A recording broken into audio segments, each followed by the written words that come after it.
বেশ কিছুদিন ধরেই খেয়াল করছি আমার মামাতো বোন আমার স্বামীকে খুব কুরুচিপূর্ণ দৃষ্টিতে দেখে। মামার বাড়ির পাশে আমার বিয়ে হয়েছে। মামার বাড়িতে আমাকে প্রথম দেখেই আমার স্বামী নাবিল পছন্দ করে। তারপর বিয়ের প্রস্তাব পাঠায়। ছেলে হাই স্কুলের শিক্ষক, বেশ ভদ্র নম্র সুদর্শন হওয়ায় সবাই রাজি হয়ে যায়। বেশ ধুমধাম করেই নাবিল আর আমার বিয়ে হয়। বিয়ের পর থেকেই আমার মামাতো বোন হাবিসা সবসময় আসা যাওয়া করতো। প্রথমে আমি বিষয়টা স্বাভাবিকভাবেই নিতাম। তারপরে খেয়াল করলাম হাবিবা ঠিক তখনই আসে যখন নাবিল বাড়িতে থাকে। নাবিল বাড়িতে থাকলেই সারাক্ষণ ওছিলা খোঁজে আমাদের বাড়ি আসার। তারপর অন্য সময় সে ওড়না পরে থাকলেও নাবিল যখন বাড়িতে ফিরে তখন ওড়না ছাড়া ঘোরে। সে বলে যে মডার্ন যুগের মেয়ে। আমি কিছু বলি না, ছোট মানুষ, ক্লাস 10-এ উঠেছে, তাই আমিও খুব সহজভাবে মেনে নিয়েছি। কিন্তু ও এতেই থেমে নেই। বিকেলে নাবিলের জন্য আমি নাস্তা বানালে ও দৌড়ে এসে নাস্তা নিয়ে যায়। তারপর নাবিলের সাথে বসে অনেকক্ষণ গল্প করে।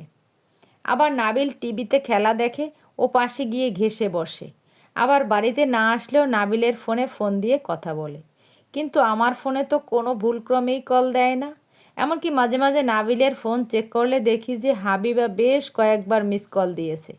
তবে এই বিষয়টা যে পুরোপুরি একপাক্ষিক তা আমি খুব করেই বলতে পারি। নাবিল আমাকে খুব ভালোবাসে। সে খুব ভালো মানুষ। নামাজ পড়ে নিয়মিত। আমার বোনকে বোনের মতোই স্নেহ করে। তবে ইদানিং খেয়াল করছি হাবিবা বাসায় আসলে নাবিল যথাসম্ভব চেষ্টা করে হাবিবাকে এড়িয়ে যাওয়ার। হাবিবা কথা বলতে চাইলেও নাবিল কথা বলতে চায় না। সেই দিন তো বলল হাবিবা বাড়িতে আসলে যেন তাকে আগে থেকেই জানাই। আমি অবশ্য জিজ্ঞেস করেছিলাম কেন, হাবিবা থাকলে কি হবে? নাবিল বলল এমনি, তোমরা বোনরা আড্ডা দাও, তোমাদের মাঝে আমি কি করব? নাবিল কিছু না বলেও বুঝিয়ে দিল এটা ওর পছন্দ না। তাই এর উপর আর জোর করলাম না। সন্ধ্যায় দেখতে পাই হাবিবা আর নাবিল কথা কাটাকাটি করছে। নাবিল খুব বকছে হাবিবাকে। একসময় বলে এ বাড়িতে যেন হাবিবা না আসে। হাবিবা কাঁদতে কাঁদতে ঘর থেকে বের হয়ে যায়। সেদিনের পর থেকে 7 দিন আসে না। নাবিলকেও ফোন করে না। কিন্তু নাবিলের দিকে লক্ষ্য করে দেখি ও কেমন যেন মনমরা হয়ে থাকে। সারাক্ষণ কী যেন ভাবে। ঠিকমতো খাওয়া দাওয়া করে না। এর মধ্যে মামা মামি জানায় হাবিবার বিয়ে ঠিক হয়ে গেছে। ছেলে খুব বড় ব্যবসায়ী। সামনের সপ্তাহেই বিয়ে। হাবিবার বিয়ের খবরে আমি মনে মনে বেশ প্রশান্তি লাভ করি। নাবিলকে কথাটা জানাতেই কেমন যেন চমকে ওঠে। তারপর মুখ খুলে বলে ভালোই হয়েছে, মেয়ে বড় হয়েছে, বিয়ে দিয়ে দেওয়াই উচিত।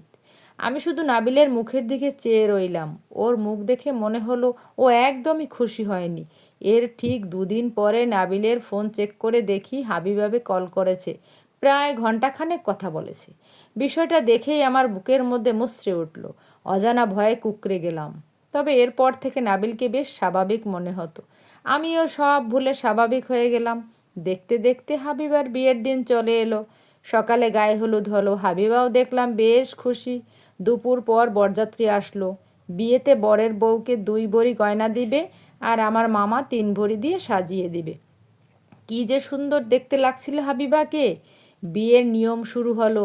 হাবিবাকে সাজিয়ে ঘরে রেখে সবাই মিলে বরের কাছে এলো বরের কবুল বলা দেখতে। হাসি মজায় ছেলের কবুল বলা সম্পূর্ণ হলে সবাই চলে গেলাম বউয়ের কাছে। কিন্তু আশ্চর্যের কথা, বউ ঘরে নেই। কিছুক্ষণের মধ্যেই পুরো বাড়ি, ওয়াশরুম সব চেক করলো। তবুও হাবিবাকে কোথাও পাওয়া গেল না।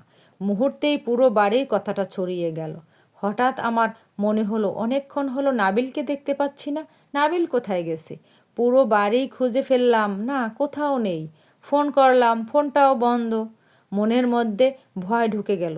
তাহলে কি নাবিল আর হাবিব একসঙ্গে কোথাও গেছে?